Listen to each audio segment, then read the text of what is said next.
So we look at the driver of strategic objectives. Now, these are the factors that shape your strategic objectives, right? So each of them plays a critical role in guiding the long-term goals of an organization. Okay, so what are they?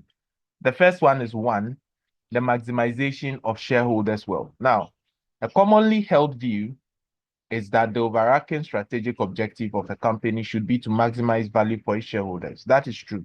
But sometimes maximizing value may have its downsides. Okay, there may be some challenges. It's difficult to even maximize shareholder value when you have to also satisfy your other stakeholders. Do you get the idea?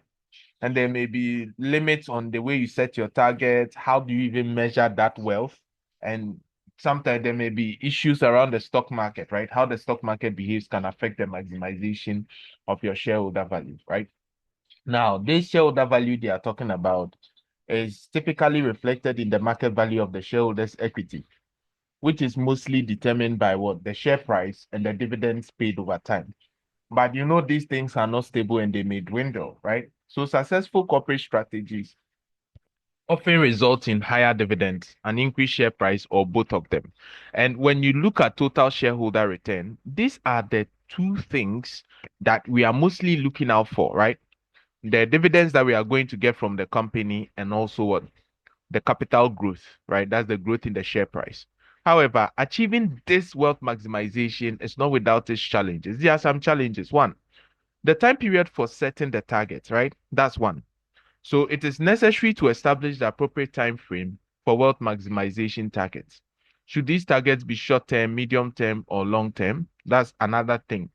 Okay. Secondly, measuring the wealth is also a problem. Okay. Determining how to measure shareholders' wealth is crucial, and companies need to strike a balance between dividends paid out to the shareholders and the share price growth. Okay, because sometimes you can't achieve both at the same time. There should be a balance between them so that shareholders will be happy under both cases. Are we okay?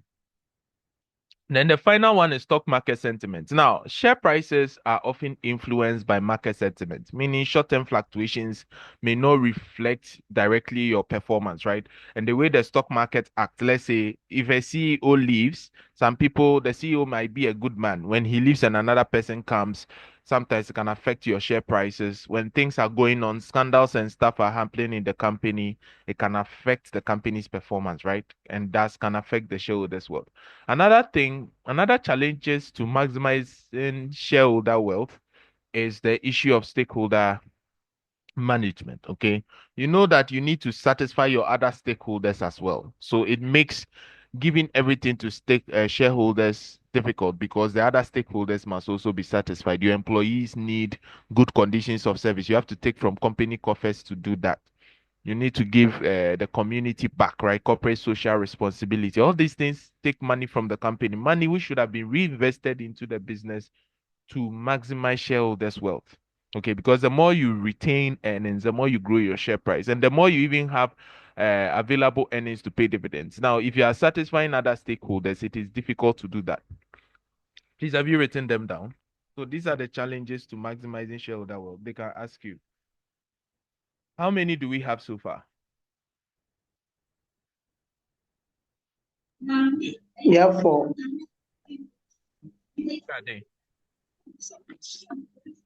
time period for setting targets, Okay. measuring wealth creation, Measuring the wealth creation, stock market sentiment, stock market sentiment, and stakeholders management. stakeholder management. Okay, so that is the first driver of your strategic objectives. That is managing and maximizing shareholder wealth. We are going to the second one, which is also planning for your objective, right? The balance scorecard is used for planning for your objectives, right? Simple.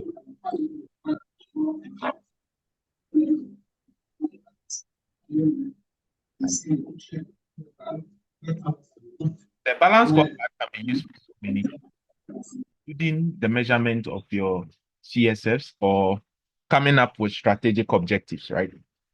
Yeah. So the balance scorecard is very important. You must understand it. The balance scorecard is a comprehensive strategic management tool that helps companies achieve financial goals by integrating both financial and non-financial objectives across different parts of the business, right? So this is what it does.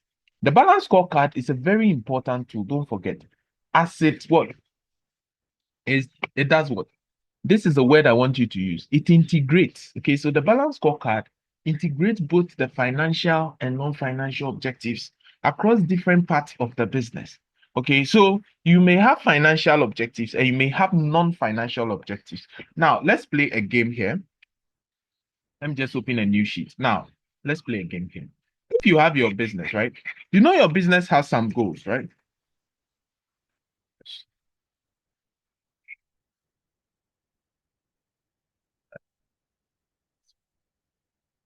Okay, so if this is your business, right? We all know that this is your business. Okay, now your business requires some things. Do you know that? Your business requires some things. What does your business require? First of all, you need to be able to do something. And what is that thing you need to do?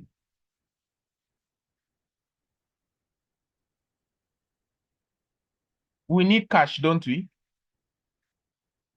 You know, we need cash from our business for our business. Is that not so? Don't we need cash?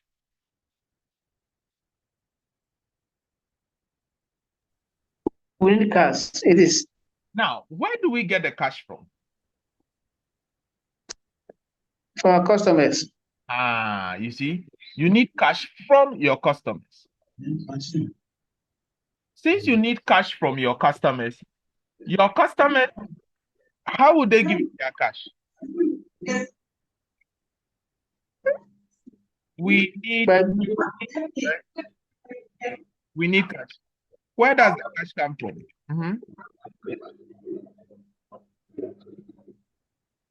Where does it come from?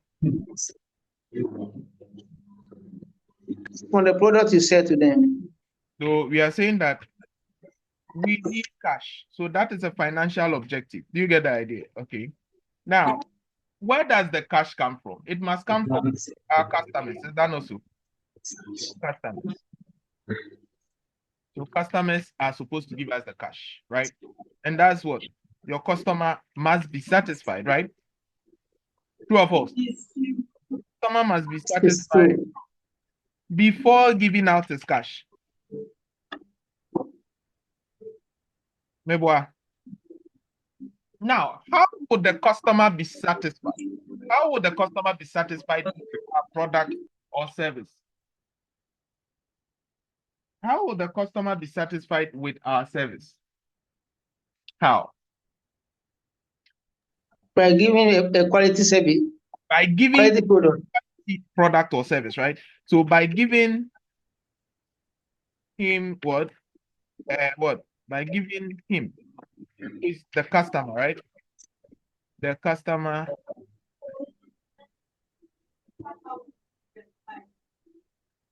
By giving him, who is the customer, right? The quality product or service, right? Customer quality products and services. Okay. Now, you giving the customer quality products and services. Where would the quality products and services come from?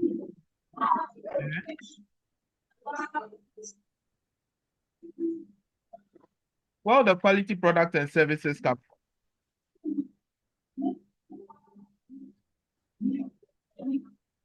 Yes. Oh, I'm asking you, it should be a discussion, not just one person talking. We have all done business before. If I say give me quality product and service, where would they come from? From production. From production, yes. Patience. Where will quality product and services come from? Poku Obeng, Ruth, yes.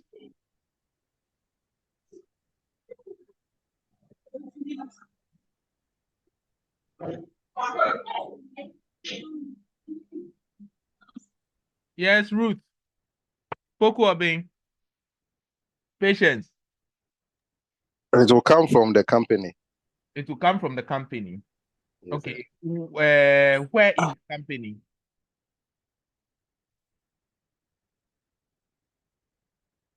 Where in the company? It's production, right? It's internal. Yes, sir. Yes, sir. It will come from the operations. Yes, the operations. Yeah. But look Yeah. at something. How would you make sure that your goods and services that you are saying that it should give quality to the customer? Are you getting it? That are coming from your business, are you getting it? It's not the same as everyone else. So look at something. We are saying that the customer will only be satisfied. The customer is willing to give out his cash if your goods and services are quality, okay, or meet the customer's expectation. That's what gives him that satisfaction. Okay, so where should they come from? One, they should come from your internal processes, right? Do you get it? They should come from your internal processes. Okay, now make sure that your internal processes should not, okay, should not bring what? Should not bring average goods. Do you get what I mean? When I say average goods, it means that goods that anyone can copy. Do you get it? Anyone can copy. It means that if anyone can copy, then how would the customer be satisfied? Because your good is just general. Do you get it? So we are saying, okay, then how do we make sure people cannot easily copy our products? We must constantly what? Innovate and grow. Do you understand? So to make sure that we bring out goods, quality goods and services, we must learn and bring out the better goods and services that will go through our internal processes, right? And that means we must innovate what? And grow. Okay. So if you look at the balance scorecard, it has financial and non-financial what? Aspects of your financial and non-financial objectives, which have been integrated into one. Okay, we need cash. Where does it come from? It comes from customers. They must be satisfied. How do customers get satisfaction? By giving them what? Quality products and services. Where would the quality products and services come from? They must come from us. And us means we must have better internal processes, better staff, better office layout, better production machinery, better quality inspections, right? To make sure that we do not incur quality costs, flexibility in our processes, resource utilization, less cycle time, getting goods to the customer in time. All these things are internal processes which should work well. Delivery time. Like if you order goods, okay, the goods should get to the customer in time, right? And all these things begins with you innovating and growing, or you learning. Innovation comes with learning. The more you learn, the more you innovate, right? You get the idea? So we are saying that, okay, this thing is what the balance scorecard comprises of, right? It breaks your financial and non-financial objectives down and link them together, integrates them. So the balance scorecard, from what we have said so far, how many perspectives can you see? Look, one, we need cash, right? Financial objective. Two, the customer must be satisfied, right? Customer perspective. Okay, the customer must be satisfied. Three, he needs quality products and services, and they must come from our internal processes. I get in the four, we must innovate and grow. You see, they are not apart. These integrations are all parts. I get it. They come together. So the balance scorecard integrates all these areas. So the balance scorecard, if you are breaking it down, we have financial and non-financial objectives. So we have financial and what? Non-financial objectives, right? And we have already talked about objectives the other time. So we have financial and non-financial objectives. So the financial objective is the financial perspective of the balance scorecard, right? Is the financial perspective of the balance scorecard. Then the non-financial perspectives are three. We needed cash, financial perspective, right? First, we must satisfy the customer. So we have the customer perspective, which talks about the customer satisfaction, right? So I call it customer satisfaction. Then we have what? Internal business perspective, right? Remember that if you want to satisfy your customer, you must have good internal business processes. So internal business processes that is going to what? Satisfy the customer, right? You get the idea. Please, is everybody okay? I explained that all these things are linked. Then from there, we have what? We have innovation and growth. To have better internal business processes, you must innovate and grow. Okay, so there are 4 perspectives, but they have the financial and non-financial perspectives, right? Financial objectives and non-financial objectives, which has been integrated into what we call the balanced scorecard. Is that okay? Please, is that clear? Have we understood the nature of the business balance scorecard? So the balance scorecard explains your whole business. Clear? Please, are we okay? Can we go back? Yeah. So that is how it works, right? So this approach recognizes that long-term financial success depends on meeting non-financial objectives such as customer satisfaction and internal processes efficiency. Okay, so what are the key concepts of the balance scorecard? Now, one is multiple performance perspectives. Okay, you could see it from there, from the diagram that I just, the table that I just came up with. The balance scorecard emphasizes the need to set performance targets across several key perspectives, which may sometimes conflict. Okay, but the goal is to balance these perspectives to achieve optimal overall performance. Remember, we need cash, right? Let's say we want to increase or maximize shareholders' wealth. That is good. That's from the financial perspective. But the same way, to satisfy the customer, we must give him discounts. True or false? We must make sure that we come with better products and services, which means we must still use company money to do those things. True or false?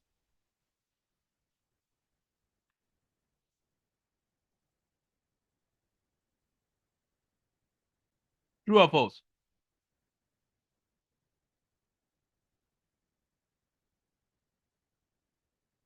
That means still there may be conflict among those objectives, right?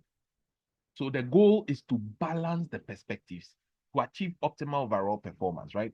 So that is the most important concept here.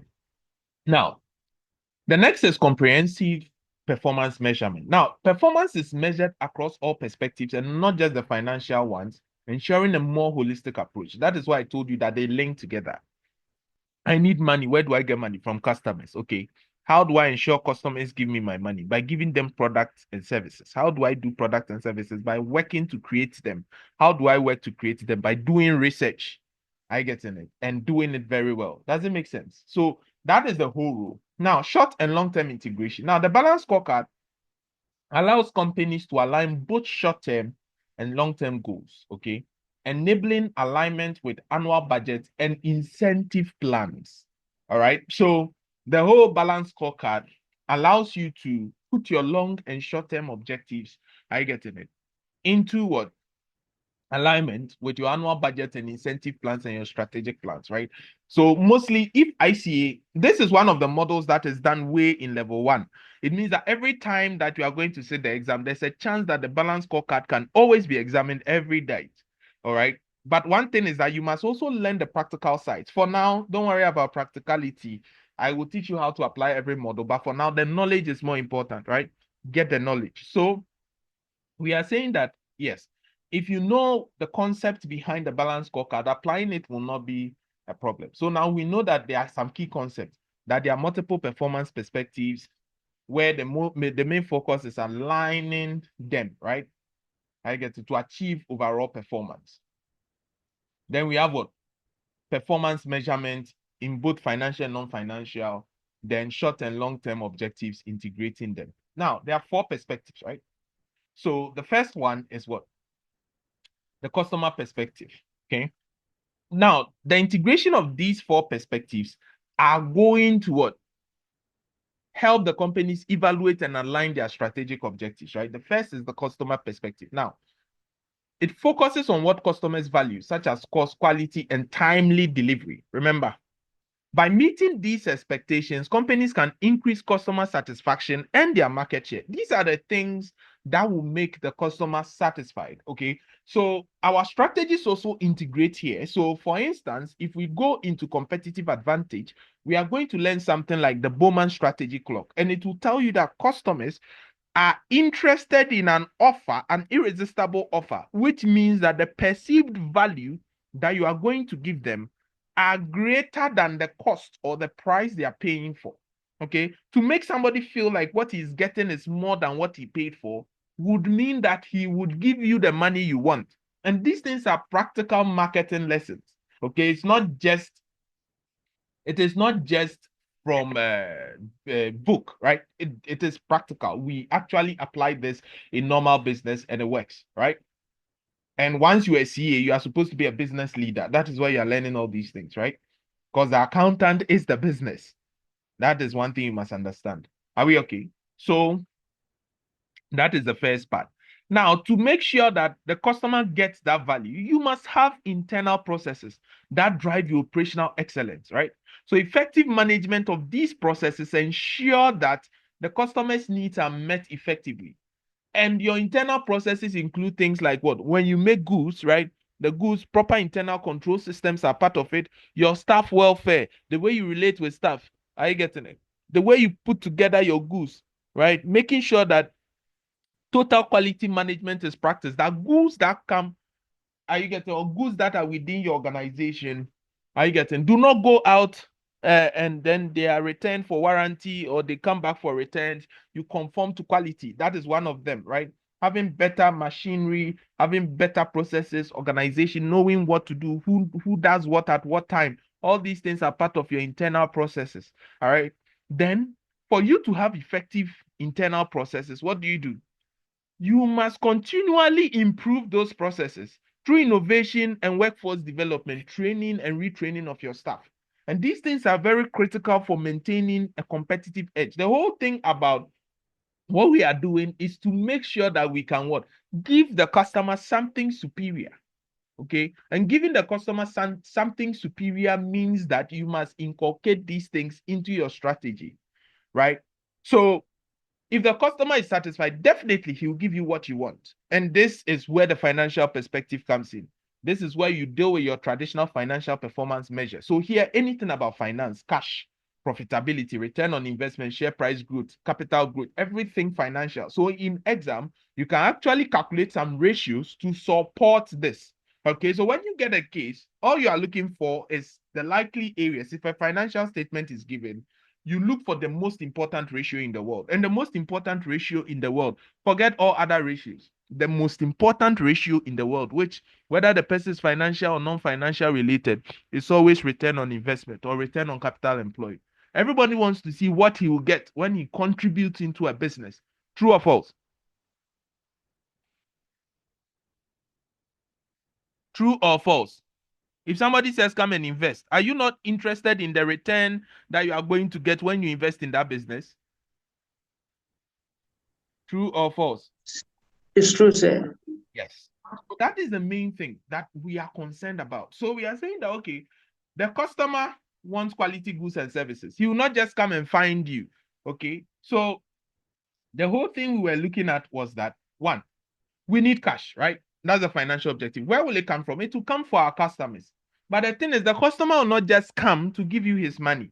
The customer must be satisfied before giving out his cash. Okay, that's the customer perspective. And how would he be satisfied? Better cost, better quality, and also making sure that your customers are always happy with the offers that you give them, right? To increase your market share.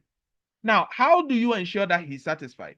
You must come out with quality products and services, right? Even quick response time may make a customer in a banking operation happy. Oh, these people, they respond quickly. Reducing queues at the bank. You see how I'm relating it? These things are practical. Okay, so when a case comes, people just answer with theory. We'll come there. For now, the knowledge is important, right? So the balance scorecard is a very important concept. Are you getting it?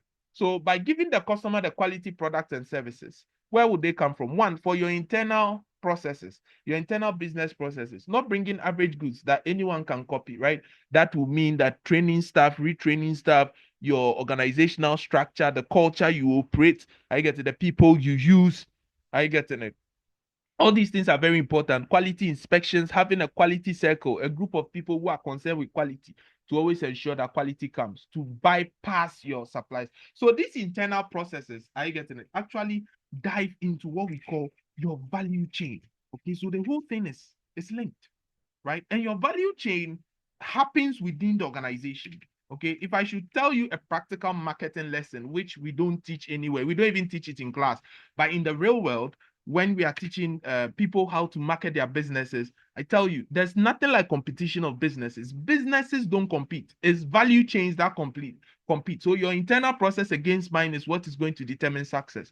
Because if you have a poor internal system, then whatever comes outside is bullshit. Now, you are saying that you don't want to bring average goods, right? Okay. So it's two things. Either your value chain is supposed to create value for the customers, right? Supposed to create value for customers. Since your value chain is supposed to create value for customers, it depends on two things. Either the value is created in the terms of low cost, the person is going to get the goods at low cost, or your goods may be high, but they may be different, right? So it's between low cost and differentiation. And these are the primary targets, or what we call value. So the customer gets value in these two forms. Okay, so one, assuming I have a good procurement manager who can procure inventory, are you getting it? Or raw materials at a very, very, very low price.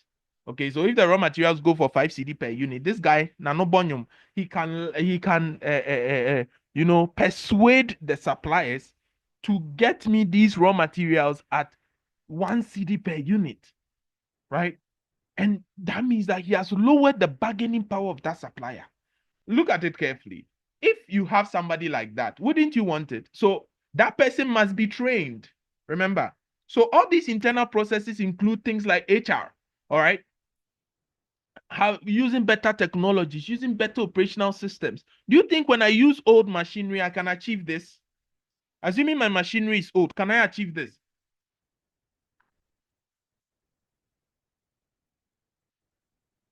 Assuming You cannot. You cannot, right? So all these internal systems is what we call your value chain. Because to make sure that the customer is happy, we must what? Have an effective value chain. And the value chain is all about integrating all the parts of the business together to create value for the customer. And the value chain can even be extended to a value network by considering other value chains of other suppliers. When we get to internal appraisal next weekend, you will understand the value chain very well, right? But the whole thing is to create this value for the customer. And how do you do it? You must constantly innovate and grow, continually improving these systems, right? Putting in new structures, right? Investing, training, retraining. All these things will help to make sure that your financial and non-financial objectives all align. Is that okay? So this is a very important concept. Once you get it, you don't have any problem whatsoever. Are we okay? So that was it. Now in exam, right? Let's come to exam support. What are the different ways they can ask you about the balance scorecard? There are different ways they can ask you about the balance scorecard. If you look at the past questions, it can come as theory, right? Theory is straightforward, where they are just going to ask you either explain the concept, right? Explanation of the balance scorecard, or they ask you to give advantages and disadvantages of the balance scorecard, right? So if it comes practical, how are they going to ask you? For now, we haven't got into question and answer solving here, but I'm just giving you exam techniques, right? The kind of questions they are going to ask you. All right. Now, okay, here they can ask you to maybe come up with what the balance scorecard, maybe some CSFs and KPIs that you're expecting, right? Okay. Now, the practical side is that they can ask you to come up with the perspectives and outcomes, okay? Which means that you are going to create a table and then you give us the perspective and the outcome. I think somewhere, was it November 2021 or so, they brought a question like that. So it will be like this. Okay, so where you read the case, you put the perspective here, okay? And then the outcome here. And the outcome is simply the KPIs and CSFs, or what the objectives that you're expecting from them, right? So it's literally the CSFs, okay, CSFs, which is your critical success factor, and your KPIs. KPIs are how you measure your CSFs. So for instance, if I'm in an airport and I say that my critical objective that will make me successful is safety, airport is safety, right? How do I measure that safety? I can measure that safety with the number of plane crashes that have happened or the number of safe flights, right? I'm measuring safety. The number of bags which were stolen in the airport. I get it. How many goods were damaged? Okay, so all these things are measures. I get it. The number of customer complaints of their stolen goods. All these things we can use it, right? Yeah. So for instance, if I say financial perspective, okay, if I say financial perspective, what are the outcomes? So I can say, okay, if I'm looking at the airport, number of what? You can measure by number of what? Paid tickets, right? I'll get cash from there. I can look at what? Return on capital employed. I can look at what? Maybe gross margins acquired by the airport. Okay, you can calculate any ratio. So far as it supports the financial objective, you get the idea. These things are not difficult. Just that a lot of people think book. Yes, the book is important, but the practical side, you have to add what we call your commercial or business acumen. Okay, you have to add your own experience to it. Okay, I getting it. Maybe another thing you can think about financial is maybe what the gearing of the airports, right? By all means, they would have gone for loan. And how is their gearing? How many loans do they have, right? Anything financial objective comes here. Okay, dividends paid. So the case will give you more insight, right? Then you come to the customer perspective.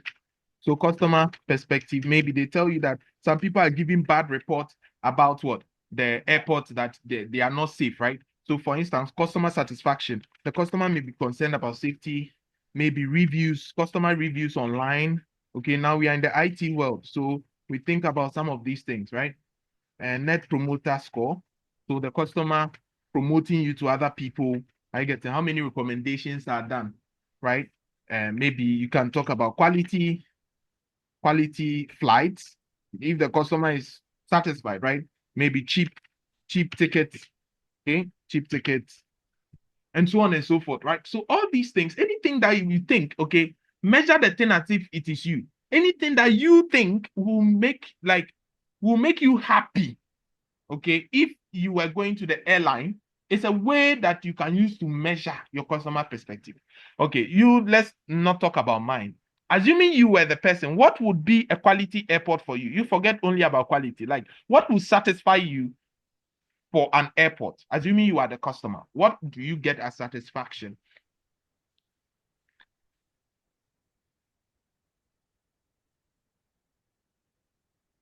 Yes, individually.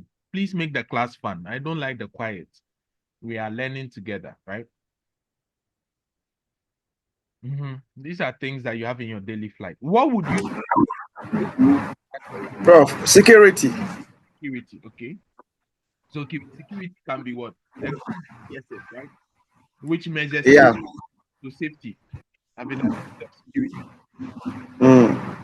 Then after the financial perspective, I can put Forex Bureau. Okay, so Forex. Okay, Yes. that's good. Forex. And then maybe the safety you can talk about, maybe first aid, like a clinic or something. Like, First aid. Okay, that's good. So if you can see all these things here, it can sort of draw you to quality, right? Yes. So these are some of we are talking about. Your ability to link this to the particular case that has been given. That is what we are looking at. And nowadays, ICA can ask you to suggest further objectives, okay, or further outcomes for a particular perspective, okay? And it's like this. So for instance, for the airline, if I go to internal business process, right? I can look at what? Employee response time, right? True or false? If you book tickets, when do they respond? I can look at what else can I look at the airport? Booking time, not so. It's internal. Yes. What else? Staff behavior. Maybe do they comport themselves? Some people they are snobbish. Oh, give me more. We are learning all these things. You see, I'm giving you example. Give me more things that the airport should do within the airport that will make you happy when that will bring you these things that you are looking for. Yes, assuming you are the a minimal language barrier. Okay, minimal language barrier. Okay, so that everybody can. I like that. The eradication of the language barrier. Okay. Yes. What else? So what should they do within that? avoiding queue. Okay. Yeah. So I can minimal delayed flights, right? Making sure that you have docked your aircraft wing so that there will be less delayed flights. Not so. Are you getting?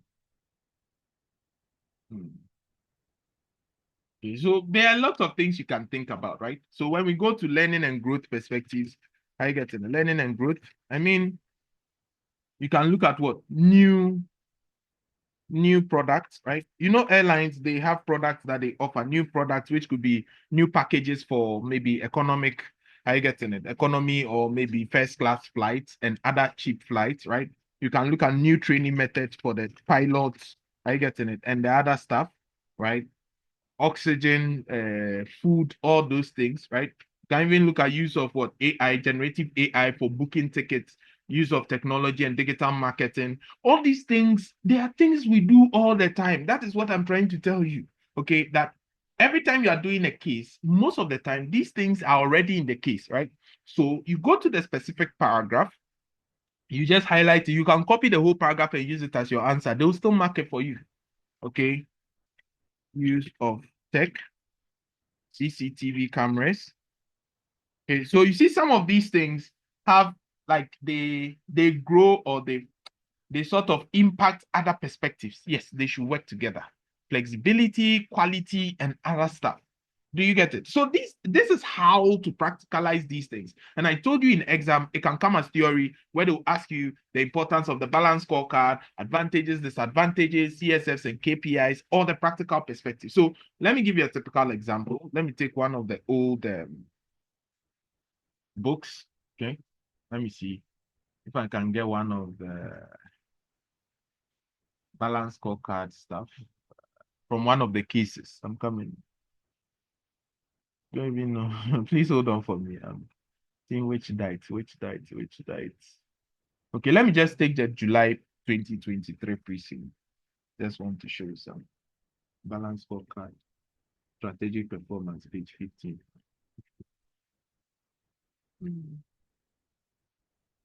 Okay, so look at the kind of questions and how they are. Okay, so look at this.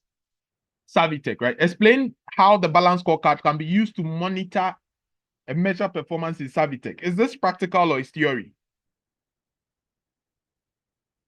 It's practical. But the thing is that this practical that we have been talking about, it is still the theory that you are going to apply. True or false? True. So as a student, be careful here. I realize that a lot of people have the knowledge, but when it comes to application, they still don't understand what application means. Application means that, yes, you know the theory, but how is it relevant to the question, right? So how can the balance scorecard does? First, you explain, right? So this is your point. This, I always tell students, point. So the point is simply what you want to say, right? That is the point. The point is simply the heading, okay? So point is the same as the heading. Please pay attention. So point is the heading, and that is what you are looking for, right? So the point is what? The heading.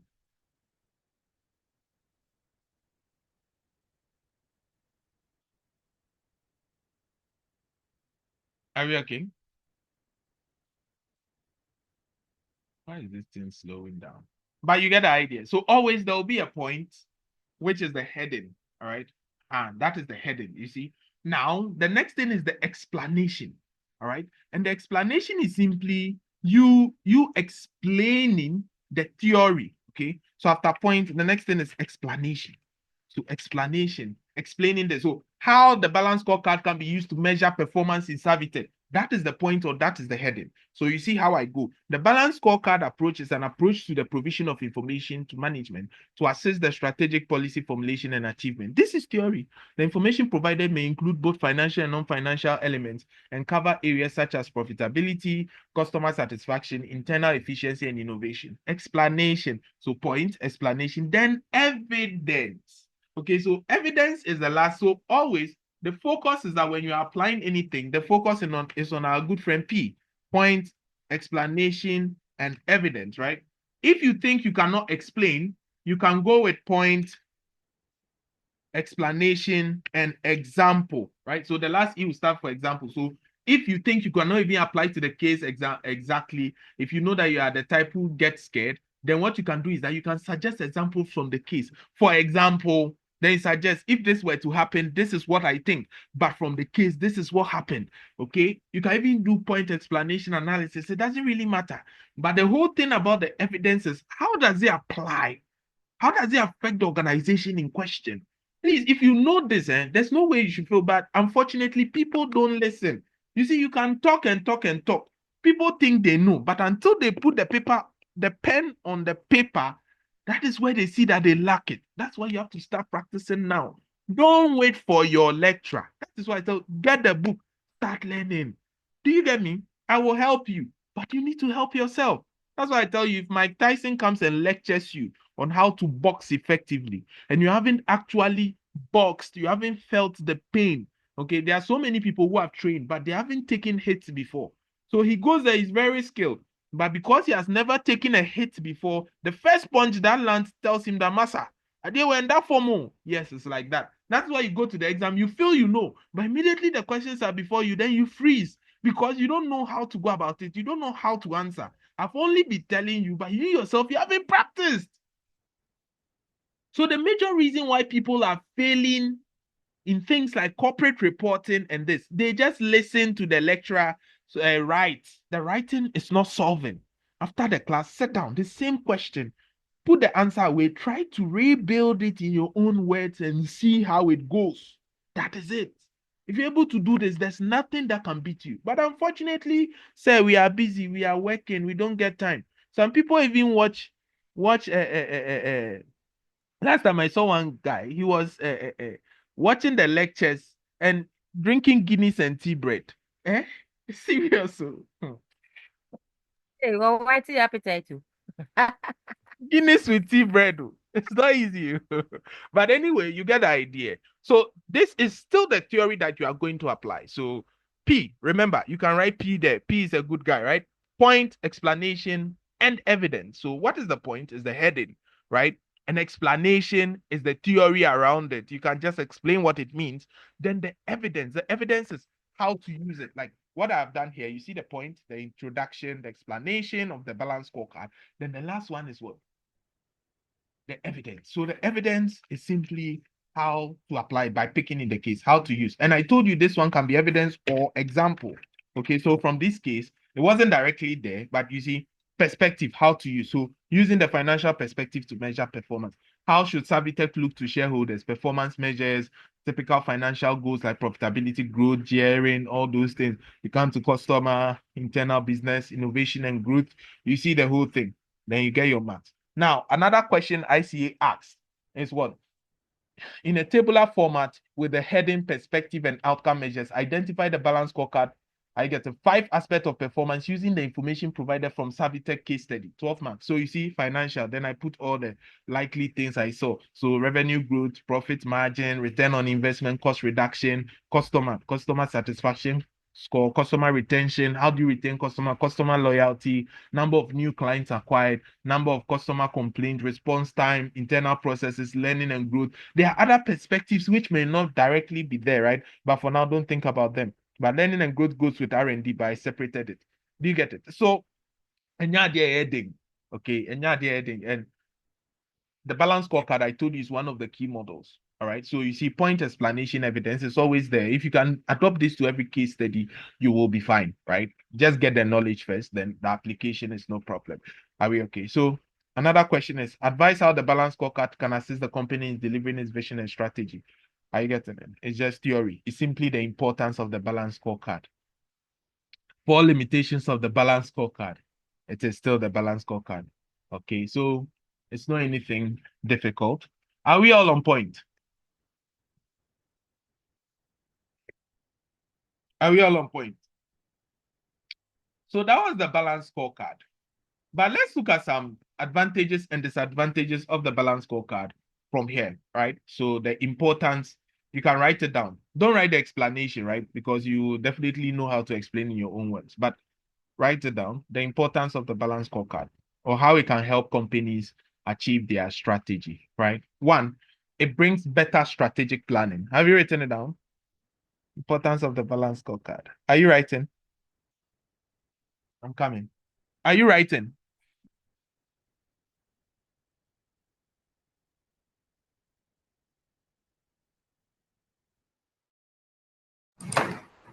Yes, sir, Prof.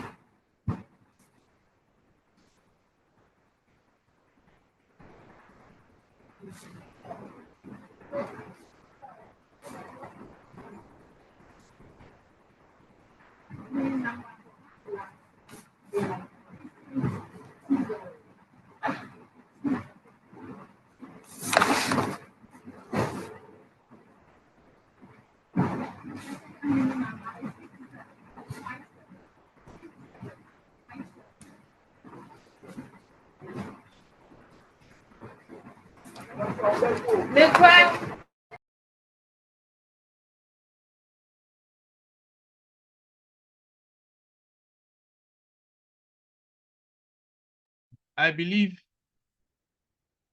you have written something. So it leads to better strategic planning, improve strategic communication and execution, better management information, because it forces you to design proper financial and non-financial objectives.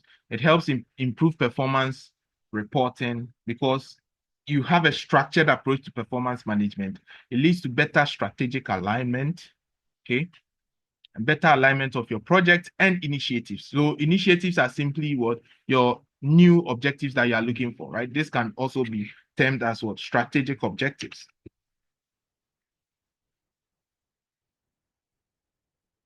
Okay, so I think 2 nights ago, they told them to suggest new initiatives, and it's the same as strategic what objectives, right? So don't forget this. It's a very important concept. All right. Please, are you there? Please write quickly. We have a lot to do. Write quickly. Any question?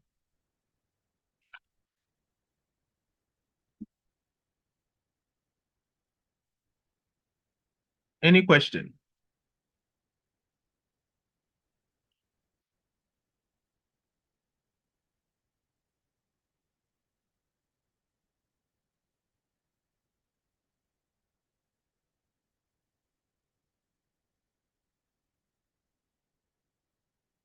Any question? Are you there? At least give me a response. Let me know so that I can move on. We are here, oh, Papa. Yes, please. But are you there? If you are there, I mean, what really? That's what I mean. Yeah. Okay. So if you are done, then we move to the disadvantages, the limitations. Now, one of the disadvantages of the balance scorecard is that it doesn't provide a single overall view of performance, right? So things like ROC are popular because they conventionally summarize how things are going into one convenient measure. But a balance scorecard can have multiple objectives that can even be confusing. There's no clear relation between the balance scorecard and shareholder analysis. That's also a disadvantage because we are maximizing shareholders' wealth, right? It can also give conflicting measures. We said it, I get it. So for instance, if customer satisfaction is falling along with one of the financial indicators, which should management sacrifice if there's a conflict, okay? So it often involves a substantial shift in corporate culture in order to implement it because you must change some things to make things work. Okay, so these are some of the drawbacks, and this is a typical exam question. So I told you if it will come theory, it's either explanation of the concept, advantages and disadvantages, or maybe explaining how it can help somebody achieve something or something. Do you get it? And this is how IC has examined it way back since 2005. All right. 2006, sorry, that was when the balance scorecard was first introduced in their book, though it was there since the 90s, right? But that was the first time I saw in the ICA book that their old questions that they had this one. Are we getting it? All right. Okay, so that was it. Now, we have seen the balance scorecard and its perspective. The next thing is understanding risk appetite. So the factors that drive strategic objectives, we have seen what? Maximization of shareholders' wealth. We have seen balance scorecard, and the perspectives. Now is risk appetite. What is risk appetite? When we talk about risk appetite, we are talking about what? The level of risk that a company is willing to accept in pursuit of its strategic objectives. Now, in simple terms, let me explain risk appetite. That risk appetite is equal to, let me just change this and then see. Risk appetite is the product of two things. One is your risk attitude, and two is your risk capacity. Okay. Now, what does this mean? Okay, I'll throw attitudes. All right. So what does this mean? Let's look at food. If we say somebody has a lot of appetite for food, okay, it's two things. His attitude towards food. Is he happy when he sees food? And his capacity, how much he can take in. So we are saying that, hey, this guy likes food, though. It means that one, when he sees food, you know his behavior, and two, the amount of food he can take in. Do you understand? The same applies to risk. So your risk attitude is a sum total or a product of two things, your attitude and your capacity. How much of the risk you can handle. So risk appetite is a level of risk that you are willing to accept in pursuit of your strategic objectives. So companies must carefully assess the risk associated with different strategies. Are you getting it? And determine whether potential rewards outweigh the potential losses. Are we okay? So apart from you willing to accept the risk, what are the risks and rewards? Are you getting it? Associated with it. That's the potential gains or losses. Do you get the idea? So always you have to look at it. So when you are looking at risk appetite, are you getting it? You are looking at how they tolerate risk. So risk tolerance. Okay, so there are three attitudes towards risk, right? There are three attitudes towards risk. So three risk attitudes. So three risk attitudes, right? All right, attitudes. Okay, there are three. The first one is simply what we call the risk seeker, right? So the risk seeker is the one who tolerates risk. Okay, the risk seeker is the one who tolerates risk. He seeks risk, okay? Then we have the risk neutral person. This is usually some books don't talk about risk neutrality. So this person is in between. Sometimes he likes risk, sometimes he doesn't like risk, or he likes to fall in between, right? And finally, we have what? The risk averse person. So the person who is a risk averse person doesn't like risk at all, okay? Does not like risk, okay? So this one does not like risk. Okay, so we have persons who tolerate risk, persons who are in between, like sometimes they like, sometimes they don't like, or the risk they are in between, and people who do not like risk at all. Let's play a game now, right? So we have a shop, right? We have a shop, and then we know that usually our sales or our demand dwindles between, let's say our demand dwindles between buying 4,000 bags. We sell bags, right? 4,000 bags, or 5,000 bags, or 2,000 bags when things are very low, right? So on the high side, meaning that when demand is high, this is what people buy, right? When demand is low, very low, people, let's say when demand is medium, or on a normal day, on a normal day, customers buy 4,000 bags from me, okay? And in a low, in a low setting, or times when things are not well, right? If I use bags there, you can always store it. So let me change it. Container. See, it's food that I sell, right? Let's say I sell food. So on a normal way, people buy 4,000 from me. People buy 5,000 from me, and then 2,000 from me. And the thing is, this food, people like it a lot, right? But then the thing is, if you don't buy it, it can spoil. Okay, so on a normal day, which one are you going to take? Yes, individually.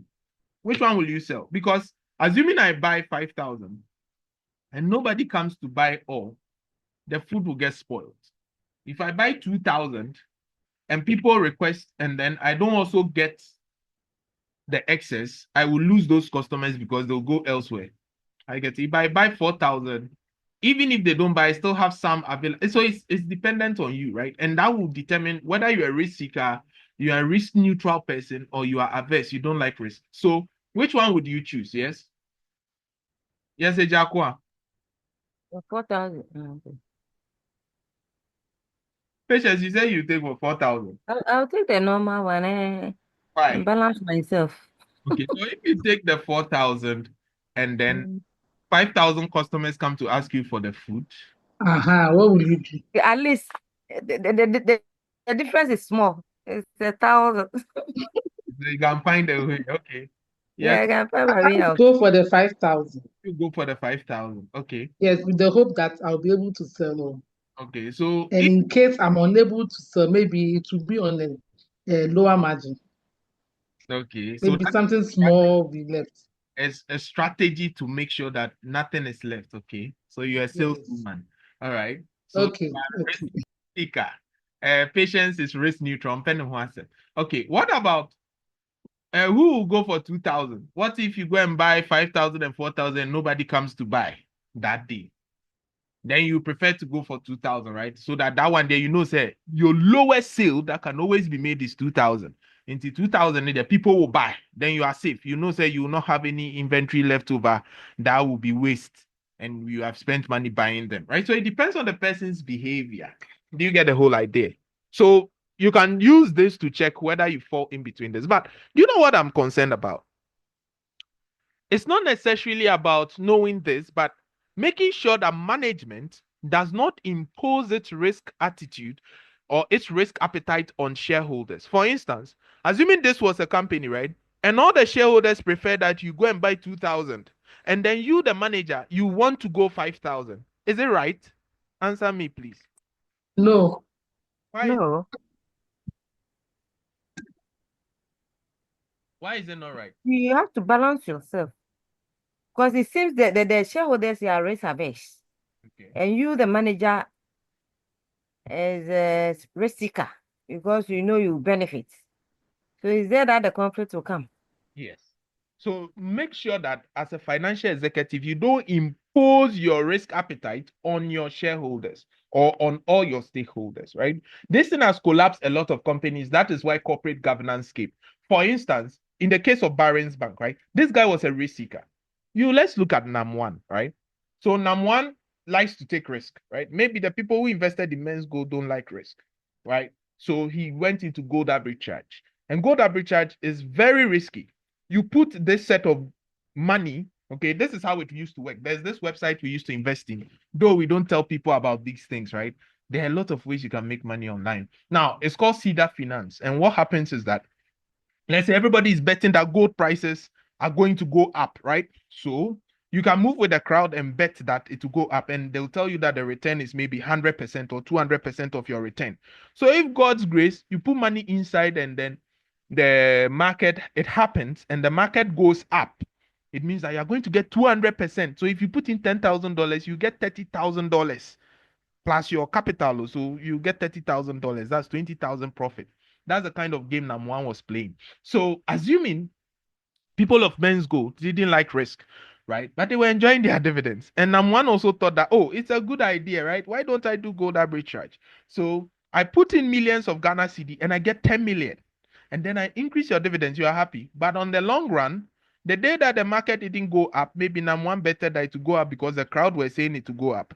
Then a few people were saying that it to go down. Then that day went down. So he lost. Okay, that's the part that they don't know, Ghanaians don't know about. But a lot of people are into gold arbitrage. And now, because of some of the scandals that happened, it brought a lot of corporate governance issues, right? Starting way back in the 80s. Okay, this is what people were doing. There are secret business models that we don't teach the average person. Okay, but they make a lot of money. Okay, when you're able to predict markets, it's the same like Forex, right? But Forex is a bit safer than gold trading and options.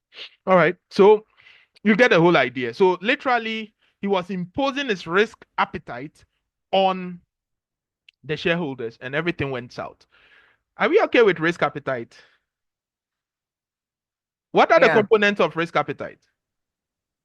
Then the attitude and then the capacity. Yes, how much risk you can take, right? Okay. Now that is it. So everybody should take risk, but you should take calculated risk. Okay, so your risk should be calculated, meaning that you must do a lot of research about the risk, about what you are going into. That's how you succeed. If you don't want to take risk at all, it means that you are staying in your comfort zone. All right. So if I should put this into a diagram, let me see. If I should put this into a diagram for you to see. Now, this is a normal human being, right? So let me just say that. Here, this is you, okay? This is you. Sorry, I'm not using my pen. This is you here, okay? Now, there's a whole world out there, all right? So this is your comfort zone. This is where you feel very comfortable because you feel like, oh, I'm okay here. Go into your normal work, getting your salary. I'm a family man, I'm a family woman. I'm just here like this, right? But look at this big world out there, which you haven't even explored. Yes, people are in their comfort zone and they are still successful. I'm not only talking about success, but there's something you want, which is out there. You can achieve it, right? So we say faith without works is dead. Yes, that is true. But what is faith? Faith is actually the work. I keep telling you, if you believe it will work, then you will work. That is the faith. So if you a journey of 1,000 miles begins with what? A step taken. But if you don't take the step, they said with a step, but it's a step taken. Work. Work. If you need a reaction, you must take action. That's why the word reaction has action. You see the thing? Yes. So always is action. If you need satisfaction, there's the word action. You still need to take action. Work. Faith is work. So even to pass a paper, you need the work. Put in the work. Please stop. Stop jumping from tutorial to tutorial and class to class. If it is up to you, you will make it. Put in the effort. I've never seen somebody put in the effort and fail. No excuses. If you can really promise me that and work, make time. People say they don't have time, but honestly, the time that you scroll on your phones, if you say you are calculating it, and the time you spend watching movies, you could have done a lot. Could have even started a new business and funded it. I'm telling you. Do you get it? So the same thing happens with risk. Sometimes managers feel like, okay, this company, I know I can push it forward, but it's not my father's work, it's not my mother's work. So why do I have to do it? Because if I do it anyway, they are going to blame me if things don't go well. So they stay there. Meanwhile, the shareholders would have wanted you to go further. And sometimes this dive into agency principle. When we go to the agency theory, you understand more of this, right? When managers try to build their own wealth, that could also mean a manager can stay in his comfort zone because he is scared, right? So it's two things. Either the person is afraid or the person wants to fraud. It's either you're afraid or you want to fraud, right? So that is it. You get the idea. So these things are actually very practical. Makes sense. Makes sense. Okay, so what are the key considerations for risk appetite? The first is risk tolerance. Okay, this is the level of risk that management is comfortable with, which may vary depending on your strategic decision and how much you can take it. 2, risk aversion. Now, some types of risk may be more acceptable than others depending on the company's priorities and goals. Okay, they can also be what? Potential gains or losses, and you must evaluate the potential upside and downside of each decision. Then what about the quality of information that you get? That is also important because information is the reason why people are successful. It is because somebody knows something. That is what is making him successful, right? Now you have a lot of young guys, some people less than 15 years, bagging $15,000, $20,000 a week. And you are shocked. What do these guys know that we don't know? Yes, it's like that. Information, we are in the information era, and it's information that will make you successful. Somebody has information that he will pass here, he will get 10,000 cedis. Somebody will pass here, get 50 Ghana. Somebody to pass here, he will get nothing. It's because of the information you have. That is why you are working where you are working now. That is why you are where you are now. Everything is information. So to succeed, you need information, and not just the information, but the application of that information. Because if you don't use the information, then you don't get anything. So reliability of information is so important for risk appetite. Okay, so making informed decisions about risk means you need information about that particular investment or that particular step you need to take. And these things are very practical. The strategic case study course is a very practical course. If you apply it, you'll be successful in business. Are we okay? All right. So those are the considerations for risk appetite. Any question before we look at the last driver of strategic objective? Any question about risk appetite? Or you are fine? These I need responses. So if you are quiet, I wouldn't know. For me, silence does not mean consent. You tell me, say yes, say no, then we move. Any question?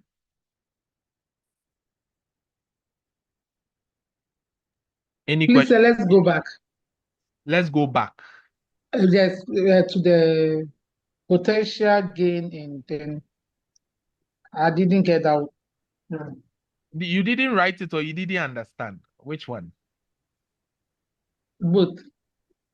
We are saying that anytime you want to look at risk, you are looking at what is in it for you, Mebwa. Why would you want to go and do an investment when you haven't assessed whether you're going to get something or you're going to lose something? Ejakwa, are you okay? Yes, sir. So every time you even want to go and bring goods from China to come and sell, are you not looking at the gains you are going to get? So you must check whether you are losing or you are gaining to take that risk. What if the supplier never bring your goods? It's a risk you are taking. So Okay. you must always look at potential gains and losses before considering a risk. You wanted to go and invest in men's gold. You knew it's risky, but the dividends were high, so you were interested. So potential gains and losses must be considered. Very interested. You get the idea. So that is it.